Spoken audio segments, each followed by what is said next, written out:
आज के टॉपिक में हम देखने वाले हैं जन्म दर और मृत्यु दर क्या होते हैं।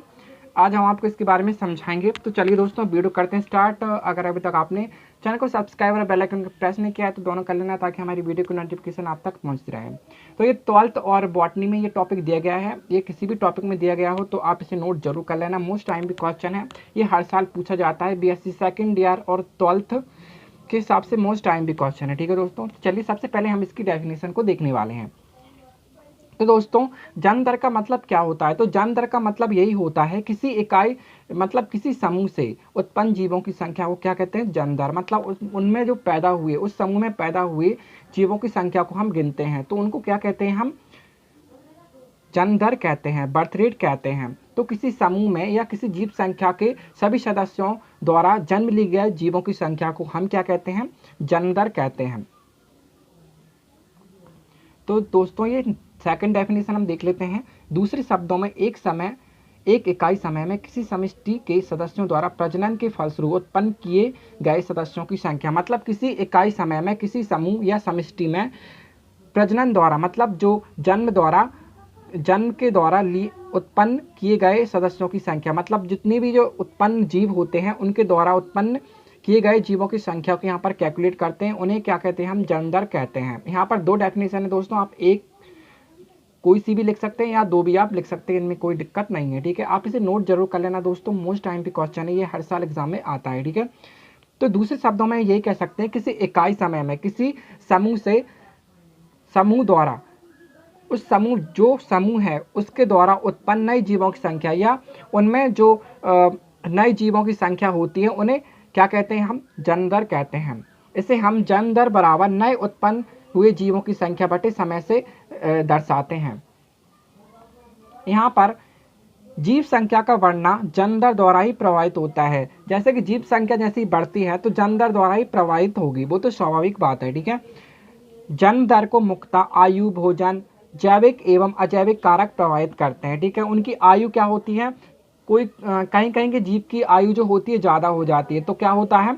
इसमें जो बर्थ रेट जो है बढ़ जाती है। ठीक है, तो यहाँ पर क्या हो रहा है? यहाँ पर आयु और भोजन पर ही डिपेंड करता है कि वो किस टाइप के हैं। ठीक है, और जैविक अजैविक कारक जो हमारे वातावरणीय कारक हो गए, अजैविक और जैविक कारक हो गए, इनके द्वारा ये प्रभावित होते हैं। ठीक है, सामान्यतः युवा अवस्था में सर्वाधिक जन्म दर होती है। मतलब युवा अवस्था में क्या होती है? जन्म दर जो जिनकी उम्र सबसे ज़्यादा हो जाती है, मतलब उनकी उम्र की औसत से ज़्यादा हो जाती है, तो क्या होती है? ये युवा अवस्था में सर्वाधिक इनकी जन्म दर होती है, जो कि धीरे धीरे घटती हुई वृद्धावस्था तक शून्य हो जाती है। ठीक है, वृद्धावस्था क्या होती है दोस्तों? जो कि लास्ट वाली एज होती है, मतलब उनकी वृद्धावस्था मतलब उनकी उम्र से ज़्यादा उनकी एज हो गई है तो उन क्या हो जाएगी? वृद्धावस्था तक उनकी शून्य हो जाती है। दोस्तों ये थी हमारी जन्म दर जो कि बर्थ रेट होती है। मोस्ट IMP है ये। ऐसे ही पूछा जा सकता है कि जन्म दर पर संक्षिप्त टिप्पणी लिखिए, इस टाइप से ही पूछा जा सकता है। ठीक है, या परिभाषित कीजिए, तो आपको इस टाइप से ही लिखना है। इसको आप नोट जरूर कर लेना। ठीक है, अब हमारा आता है मृत्यु दर, जिसे हम कहते हैं डेथ रेट। बहुत ही ईजी टॉपिक है दोस्तों, बहुत ही ईजी है। ठीक है, ये आपके कॉम्पिटिटिव एग्जाम में भी पूछ लिया जाता है। अब मृत्यु दर देख लेते हैं, डेथ रेट क्या होती है। डेथ रेट क्या होती है दोस्तों? किसी इकाई समूह में, मतलब किसी एकांक समूह में, इकाई मतलब क्या होता है? एक साल में। ठीक है, इकाई समय में किसी क्षेत्र में उपस्थित एक समष्टि मतलब समूह में मृत जीवों की संख्या को मृत्यु दर कहते हैं। मतलब जो समूह होता है, जो समष्टि होती है, उसमें कितने जीव मरे हैं तो उनकी संख्या को क्या करते हैं? कैलकुलेट करते हैं, तो उसे हम क्या कहते हैं? मृत्यु दर कहते हैं। जो जितने भी जीव मरते हैं तो उनकी संख्या को हम क्या करते हैं? गिनते हैं, तो हम उन्हें क्या कहते हैं? मृत्यु दर कहते हैं। तो यहाँ पर समष्टि का मतलब समूह होता है। ठीक है, जन्म दर के समान मृत्यु दर भी आयु समूह के अनुसार परिवर्तित होती रहती है। मतलब जन्म दर के समान ही मृत्यु दर भी आयु समूह के अनुसार परिवर्तित होती रहती है। जैसे कि जितनी आयु होगी उसी टाइप से वो जन्म दर और मृत्यु दर परिवर्तित होती रहेगी। ठीक है, तो यहाँ पर आयु में वृद्धि के साथ साथ मृत्यु दर भी बढ़ती है। मतलब आयु में जितनी वृद्धि होगी, मतलब वृद्धि मतलब क्या होता है?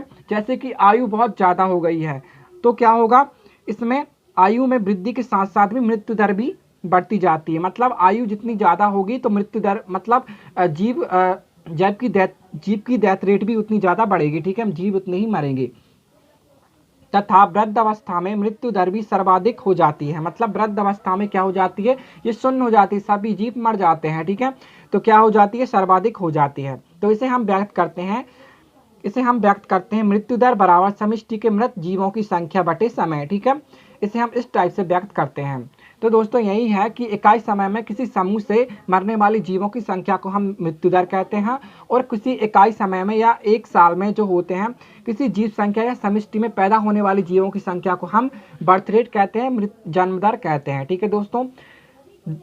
यहाँ पर हमारा वीडियो एंड होता है दोस्तों। आपको वीडियो टॉपिक कैसा लगा, चैनल को सब्सक्राइब जरूर करना और बेल आइकन को प्रेस भी कर लेना, ताकि हमारी वीडियो की नोटिफिकेशन आप तक पहुँचते रहे। और साथ ही साथ कमेंट बॉक्स में जरूर बताना आप किस टॉपिक के ऊपर वीडियो चाहते हैं। आप कमेंट बॉक्स में लिख देना, मैं उसके ऊपर वीडियो ला दूंगा, ठीक है। और वीडियो कैसा लगा कमेंट बॉक्स में जरूर बताना। वीडियो को लाइक और चैनल को सब्सक्राइब जरूर कर लेना दोस्तों। Thanks for watching my video.